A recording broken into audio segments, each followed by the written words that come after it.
அனைத்து உரிமை குரல் நண்பர்களுக்கும் வணக்கம். பாஜகவுடைய நிர்வாகிகள் ஒட்டுமொத்த பேருமே சீமானுடைய ரசிகர்கள் தான் அப்படின்றத நிரூபிக்கிற வகையில் தான் பார்த்தீங்கன்னா இந்த ஒரு வீடியோ அமைஞ்சிருக்கு அப்படின்னு சொல்லணும். இது குறித்து அந்த முழுமையாக பார்க்க போகிறோம், வாங்க பார்க்கலாம்.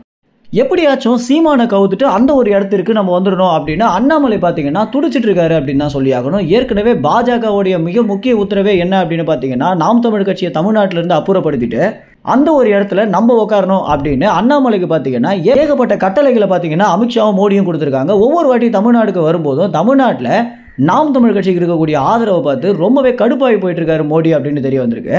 இப்படி இருக்க தமிழ்நாடை பொறுத்த வரைக்கும் பாஜகவுக்கும் நாம் தமிழ் கட்சிக்கு தான் ஒரு மிகப்பெரிய போட்டி போயிட்டு இருக்கு அப்படின்னு ஒரு மக்கள் சொல்லிட்டு வந்துட்டு இருக்காங்க. என்னதான் அண்ணாமலை பார்த்தீங்கன்னா நாம் தமிழ் கட்சியை எதிர்க்கணும் அப்படின்னு நினைச்சாலும் ஒவ்வொரு இடத்துலையுமே சீமானை குறித்து 1000 விமர்சனங்கள் முன் வச்சாலும் ஏதாவது ஒரு விஷயத்தை பாராட்டி தான் போயிட்டு இருக்காரு. ஏன்னா சீமானுடைய அரசியல் அப்படின்றது அண்ணாமலையை பார்த்தீங்கன்னா ரொம்பவே கவர்ந்திருக்கு அப்படின்றது அவரே பல இடங்களை பதிவு பண்ணியிருக்காரு. அது மட்டும் இல்லாமல் எல்லோருக்குமே அந்த சீமானவர்கள் போல ஒரு நம்பர் 1 ட்ரெண்டிங்காக மாறணும் அப்படின்னு ஆசை இருக்கும் அப்படின்னும், ஆனால் அவருக்கு தமிழ்நாடு மக்கள் கொடுக்கக்கூடிய ஆரவாரம் அப்படின்றது யாருமே யூகிக்க முடியாத ஒன்றாக இருக்கு அப்படின்னு அண்ணாமலை பார்த்தீங்கன்னா பல இடங்களில் வருத்தத்தோடவே இந்த விஷயங்களை பதிவு பண்ணியிருக்காரு. இப்படி பாஜகவுடைய முதல் முக்கிய உத்தரவு என்னன்னா நாம் தமிழ் கட்சியை அப்புறப்படுத்தணும் அப்படின்றதா இருக்கு. ஆனால் பாஜகவில் இருக்கக்கூடிய ஒவ்வொரு நிர்வாகிகளுமே அவங்களுக்கே தெரியாம நாம் தமிழ் கட்சியின் தலைமை ஒருங்கிணைப்பாளரான சீமான் அவர்களுக்கு ஒரு ரசிகர்களாக இருந்துட்டு இருக்காங்க அப்படின்றதா நிதர்சனமான உண்மையாகவே இருக்கு. இதற்கு எடுத்துக்காட்டாக பார்த்தீங்கன்னா வள்ளுவர் கோட்டத்திற்கு சீமான் அவர்கள் வந்திருந்த போது அந்த இடத்துல ஏற்கனவே பிரஸ் மீட்ல இருந்த பாஜக நிர்வாகிகள் பேசிட்டே இருக்கும்போது சீமான் அவர்களை பார்த்ததுமே ஓடி வந்து சீமானோட பேசியதோ சீமானோட புகைப்படம் எடுத்த ஒரு வீடியோ பார்த்தீங்கன்னா இணையத்தில் அதிக அளவில் ஷேர் செய்யப்பட்டு இது என்னடா புது கதை, பாஜக நிர்வாகிகள் ஏன் சீமானோட ஓடி போய் போட்டோ எடுக்கிறாங்க அப்படின்னு அனைவருமே ஒரு பெரிய ஆச்சரியத்துக்குள்ளா இருக்காங்க. ஏன்னா பாஜக நிர்வாகிகளோட முதல் முக்கிய வேலையே என்னன்னா சீமான விமர்சிக்கணும் அப்படின்றதா தான் இருந்துட்டு இருக்கு.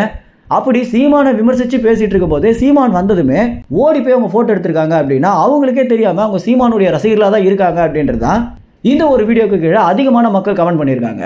என்னதான் சீமானை எதிர்த்தாலும் சீமானுடைய அரசியலையோ தமிழ் தேசிய உணர்வையோ புறக்கணிக்கவே முடியாது அப்படின்றதுக்கு இது ஒரு சிறந்த எடுத்துக்காட்டாகவே பார்க்கப்படுது. சீமானை நீங்க எதிர்த்தலாம், ஆனா சீமான் பேசக்கூடிய அரசியலை உங்களால் எதிர்க்க முடியாது அப்படின்னு சீமான் பேசியிருக்கக்கூடிய ஒவ்வொரு டயலாகுமே பாத்தீங்கன்னா தற்போது ட்விட்டர்ல அதிக அளவில் ஷேர் செய்யப்பட்டு வந்துட்டு இருக்கு. ஏன்னா ஒரு மாநில அளவில் அங்கீகரிக்கப்பட்ட கட்சியாக நாம் தமிழ் கட்சி மாறிய பிறகு நாம் தமிழ் கட்சியுடைய நகர்வுகள் குறித்து தமிழ்நாட்டுடைய மிக முக்கியமான அரசியல் விமர்சகர்கள் ஒவ்வொருவருமே பார்த்தீங்கன்னா அதிக அளவில் காத்துட்டு இருக்காங்க. அடுத்து சீமான் என்ன பண்ண போறாரு அப்படின்னு ஒவ்வொரு மக்களுமே ஒரு பெரிய எதிர்பார்ப்புல இருக்காங்க அப்படின்னு தான் சொல்லி ஆகணும். மேலும் அடுத்தடுத்த நாம் தமிழ் கட்சியுடைய நகர்வுகள் குறித்து தெரிஞ்சுக்கணும் அப்படின்னா உரிமை குரல் சேனலை சப்ஸ்கிரைப் செய்யுங்க. நன்றி, வணக்கம்.